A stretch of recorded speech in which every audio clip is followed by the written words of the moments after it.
साधिभूतानि दैवं मां साधियज्ञं च ये विदुः प्रयाणकालेऽपि च मां ते विदुर्योक्तचेतसः।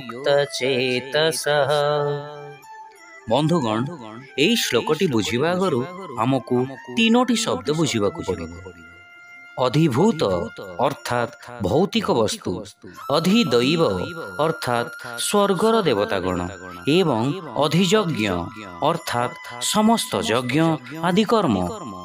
ଅତଏବ ଏହି ଶ୍ଲୋକରେ ପ୍ରଭୁ ଶ୍ରୀକୃଷ୍ଣ କହୁଛନ୍ତି, ହେ ଅର୍ଜୁନ, ଯେଉଁମାନେ ମୋତେ ଅଧିଭୂତ ଅର୍ଥାତ୍ ସମସ୍ତ ଭୌତିକ ବସ୍ତୁର, ଅଧିଦୈବ ଅର୍ଥାତ୍ ସମସ୍ତ ସ୍ୱର୍ଗର ଦେବତାଗଣଙ୍କର ଏବଂ ଅଧିଯଜ୍ଞ ଅର୍ଥାତ୍ ସମସ୍ତ ଯଜ୍ଞ ଆଦି କର୍ମର ସଞ୍ଚାଳକ ଭାବରେ ଜାଣିଥାନ୍ତି, ସେହିପରି ଜ୍ଞାନବାନ ଜୀବ ମୃତ୍ୟୁ ସମୟରେ ମଧ୍ୟ ମୋ ଠାରେ ପୂର୍ଣ୍ଣ ଚେତନାଯୁକ୍ତ ହୋଇ ରହିଥାନ୍ତି।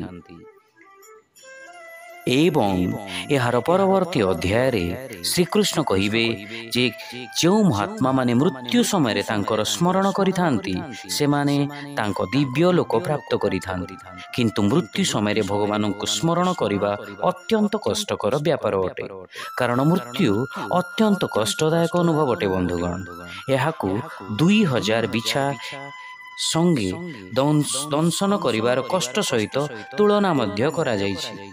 ଏହା ମନ ବୁଦ୍ଧିର ସହନ ଶକ୍ତି ଠାରୁ ଉର୍ଦ୍ଧ୍ୱରେ।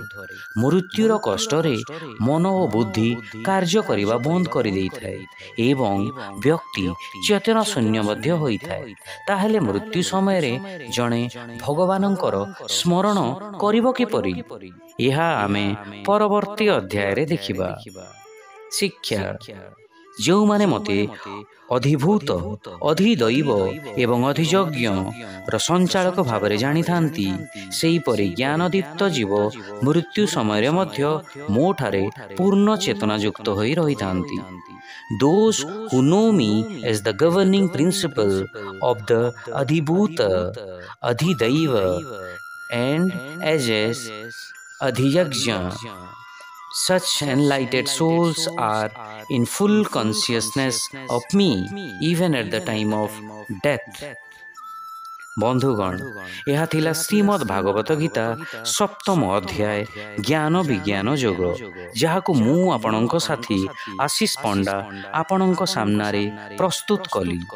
ଏବେ ଆମେ ଦେଖା ହେବେ ଗୋଟାଏ ନୂଆ ଅଧ୍ୟାୟରେ, ଯାହା ହେଲା ଶ୍ରୀମଦ୍ ଭାଗବତ ଗୀତା ଅଧ୍ୟାୟ 8 ଅକ୍ଷର ବ୍ରହ୍ମ ଯୋଗ।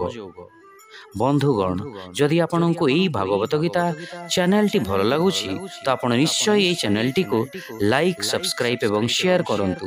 ଏହାଦ୍ୱାରା ଆମକୁ ପ୍ରୋତ୍ସାହନ ମିଳିଥାଏ ଆପଣଙ୍କ ପାଖରେ ଅନେକ ନୂଆ ଜିନିଷ ଆଣିବାରେ।